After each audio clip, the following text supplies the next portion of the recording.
Баршаңызға сәлем. Бүгін біз сіздермен дәл осындай ПП салат әзірлейтін боламыз. Егер сіздер арықтау кезеңінде жүрген болсаңыздар, онда осы салатты міндетті түрде жасауға кеңес беремін. Себебі құрамындағы заттардың барлығы да оңай үй жағдайында табыла беретін заттар.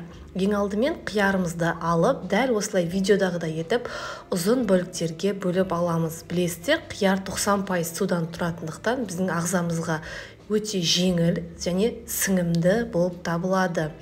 Дәл бұл салат құрамындағы заттарының барлығы пайдалы болғандықтан витаминді салат деп те атауға болады.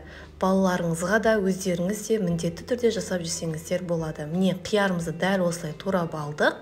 Одан кейін қызылшаны қайнатпаймыз, кәдімгідей шикі күйінде осылай үкіштен өткізіп аламыз. Міне қызылшамыз да дайын болды. Енді оның үстіне осылай консервіленген тәтті жүгерлерімізді қосып шығамыз. Одан соң зәйтүн майын аздап қосамыз. Және татымына қарап аздап тұз қосып шығамыз. Міне байқасаңыздар, әп-сәтте дайын болатын нағыз витаминге бай салат. Жақсылап араластырып шығамыз. Міне өте керемет, түсі де өте керемет, дәмді болып шықты.